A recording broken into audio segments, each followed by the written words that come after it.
Hello everyone. आइए आज हम लोग पढ़ने वाले हैं इंग्लिश क्लास 4 का चैप्टर 8। तो सबसे पहले मैं इस चैप्टर के बारे में थोड़ा सा आपको आइडिया दे देता हूँ। तो चैप्टर 8 एक पोएम है और ये जो पोएम है वो बहुत ही सुंदर पोएम है। और इस पोएम में आप सबसे पहले यहाँ इसका हार्ड वर्ड देख सकते हैं। तो ये वर्ड मीनिंग यहाँ पर मैंने लिख दिया। जो भी हार्ड वर्ड मुझे लगा, जो भी कठिन लगा मुझे, जिसका कि मीनिंग आपको जानना ज़रूरी था, तो आप पहले इसको देख लें। कि ब्राइट मतलब होता है चमकीला। आगे है आपका वाइज मतलब बुद्धिमान। फिर आगे है प्लीजेंट मतलब सुखद।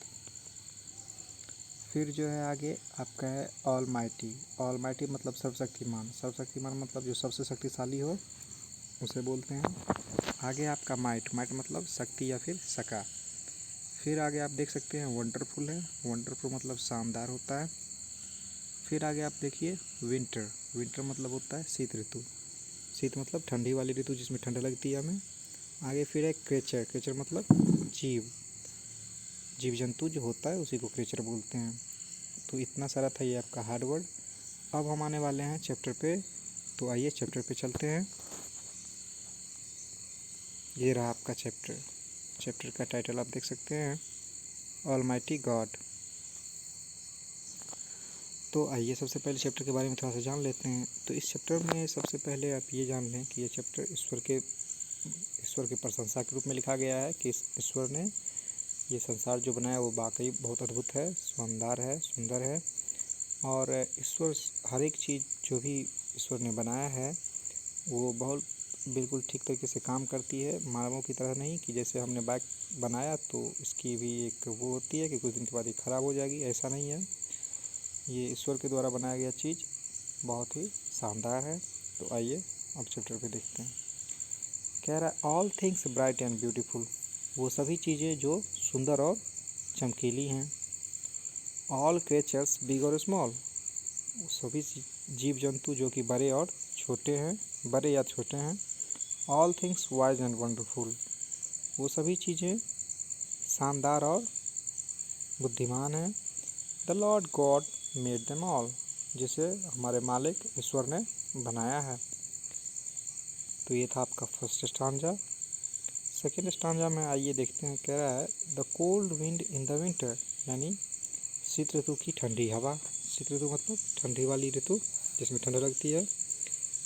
आगे फिर कह रहा है द प्रेजेंट समर सन, और ग्रीष्म ऋतु जिसमें गर्मी लगती है उसका जो धूप है वो।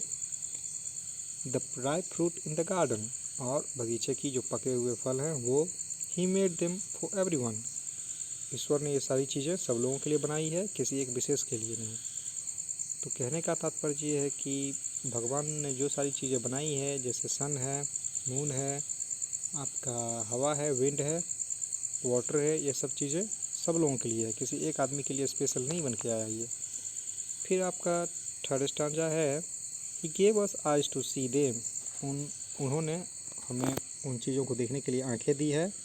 एंड और लिप्स और होंठ, डैट वी माइट टेल, और होंठ उन्होंने प्रदान किया है जिससे कि हम कह सकें how great is God almighty, मतलब कि ईश्वर कितने सर्वशक्तिमान हैं, कितने महान हैं।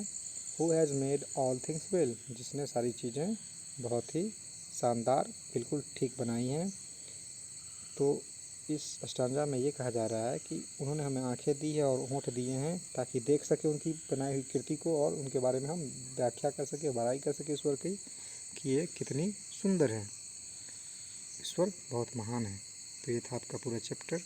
अब इस चैप्टर का जो भी क्वेश्चन आंसर जो भी है आपको इसके डिस्क्रिप्शन में मिल जाएगा, वहाँ से आप डाउनलोड करके चैप्टर का एक्सरसाइज कर सकते हैं। बहुत ही सुंदर कविता, इसको आप याद भी कर सकते हैं, लर्न कर